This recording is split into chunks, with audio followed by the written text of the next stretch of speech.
Hello high ସାଙ୍ଗମାନ ଜୟ ଜଗନ୍ନାଥ ମୁଁ ନାଥ ଆପଣମାନଙ୍କୁ ସ୍ୱାଗତ କରୁଛି ଆଜିର ଏହି ବ୍ଲଗକୁ। ସାଙ୍ଗମାନେ ଆଜି ଆମର ଧାନ କଟା ଆରମ୍ଭ ହେବ। ଦେଖନ୍ତୁ ସାଙ୍ଗମାନେ ଧାନ ଗୁଡ଼ିକ ପାଚିଗଲାଣି। ଦେଖନ୍ତୁ କେତେ ସୁନ୍ଦର ଦେଖାଯାଉଛି। ଧାନ ଗୁଡ଼ିକ ଟିକେ ଅଲଗା କିଆରି ଧାନ ଗୁଡ଼ିକ ଟିକେ ଅଲଗା ପାଚିନି। ଏପାଳ ଧାନଟା ଦେଖନ୍ତୁ କେତେ ଭଲସେ ପାଚି ଯାଇଛି। ନୀଳ ହଳଦିଆ ପଡ଼ିଗଲାଣି। ଆମର କଟା ଷ୍ଟାର୍ଟ ହେଲା ଆଜିଠାରୁ। ଧାନ କଟା ଚାଲିବ। ସାଙ୍ଗମାନେ ବହୁତ ଜୋରରେ ଖରା ହେଉଛି। କଣ କରିବା, ଖରା ହଉ କିମ୍ବା ଶୀତ ହଉ ଯାହା ହେଉ ଧାନ ତ କାଟିବାକୁ ପଡ଼ିବ। ହେଇଗଲାଣି ପାଚିଗଲାଣି ଧାନ ଗୁଡ଼ିକ। ସାଙ୍ଗମାନେ ଦେଖନ୍ତୁ ଧାନ ଏମିତି ପାଚିକିନା ଶୋଇ ପଡ଼ିଛି। ଦେଖନ୍ତୁ ଗଛ କଞ୍ଚା ଅଛି କିନ୍ତୁ ଧାନ ଗୁଡ଼ିକ ଭଲସେ ପାଚିଗଲାଣି। ଧାନ ଗଛ କଞ୍ଚା ଥିଲେ ବି ଧାନ ଭଲସେ ପାଚିଗଲାଣି। କାଟିଲେ ଆଉ କିଛି ଅସୁବିଧା ନାହିଁ। ସାଙ୍ଗମାନେ ଧାନ ବହୁତ ଆର ବର୍ଷ ନଷ୍ଟ ହେଇଯାଇଥିଲା। ଏ ବର୍ଷ ଟିକେ ଧାନ ଭଲ ହେଇଛି। ଭଲ ଅମଳ ବି ହବ। ସାଙ୍ଗମାନେ ଏଇଟା ଦେଖନ୍ତୁ ଆମର ବାସୁମତୀ ଧାନ। ଏଇଟା ଆମର ମାଣବସା ପାଇଁ ହୁଏ। ମାଣବସାରେ ଧାନ ଦରକାର ହୁଏ। ଧାନ ଅରୁଆ ଚାଉଳ ଦରକାର ହୁଏ। ଏଇଟା ବାସୁମତୀ ଧାନ। ଏଇଟା ଟିକେ ଦେଶୀ ଧାନଟା।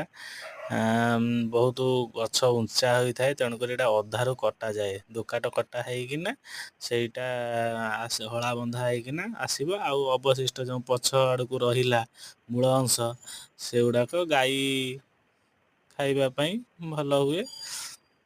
ଦେଖନ୍ତୁ ସାଙ୍ଗମାନେ ଦୋକାଟ କଟା ଚାଲିଛି। ଅଗ ଗୁଡ଼ିକ ବନ୍ଧା ହେଇକିନା ହଳା ଘରକୁ ଆସିବ। ମୂଳ ଗୁଡ଼ିକ ବି ବନ୍ଧା ହେଇକିନା ଆସିବ, ଗାଈ ଖାଇବେ। ଦେଖନ୍ତୁ ସାଙ୍ଗମାନେ ଗଛ ଗୁଡ଼ିକ କଞ୍ଚା ଅଛି କିନ୍ତୁ ଧାନ ଦେଖନ୍ତୁ ପୁରା ପାଚି ଯାଇଛି ଭଲସେ। ଗଛ କିନ୍ତୁ କଞ୍ଚା ଅଛି ଆଉ। ଧାନ ଭଲସେ ପୁରା ପାଚି ଯାଇଛି। ଦେଖନ୍ତୁ ଦୋକାଟ କଟା ହେଲା। ଅଳ୍ପ ଧାନ ଆସିଲେ ଘରକୁ ମେଣ୍ଟି ହେବ। ଧାନ ଅମଳ ହେଇକିନା ଶୁଖିକିନା ଅରୁଆ କୁଟା ହେବ। ମାଣବସା ପାଇଁ ଦରକାର। ଦେଖନ୍ତୁ ସାଙ୍ଗମାନେ ଦେଖନ୍ତୁ ଇଏ ତାପରେ ବିଡ଼ା ବନ୍ଧା ହେବ। ବିଡ଼ା ବନ୍ଧା ହେଇକିନା ଘରକୁ ଆସିବ ଆଉ। ମାଣବସା ପାଇଁ ଦେଖନ୍ତୁ ସାଙ୍ଗମାନେ ବିଡ଼ା ବନ୍ଧା ହେଲା। ମାଣବସା ପାଇଁ ଏବେଠାରୁ ଆସିଲା ଭାରି। ନଚେତ ପୁରା ଭଲସେ ଗଛ ଶୁଖିଥାନ୍ତା ବିଲରେ ପାହି ପଡ଼ିକିନା। ତାପରେ ବିଡ଼ା ଦୋକାଟ କଟା ହେଇ ବିଡ଼ା ବନ୍ଧା ହେଇକିନା ଘରକୁ ଆସିଥାନ୍ତା। ଯେହେତୁ ଆମର ମାଣବସା ପାଇଁ ଧାନ ଦରକାର, ସେଥିପାଇଁ ଅଳ୍ପ ଧାନ ଯେତିକି ଆବଶ୍ୟକ ସେତିକି ଘରକୁ ଆଣିବାକୁ ପଡ଼ିବ। ତେଣୁକରି ଗଛ କଞ୍ଚା ଥାଉ ପଛେ ତାକୁ କିଛି କାଟିକିରି ଆଣିଲୁ।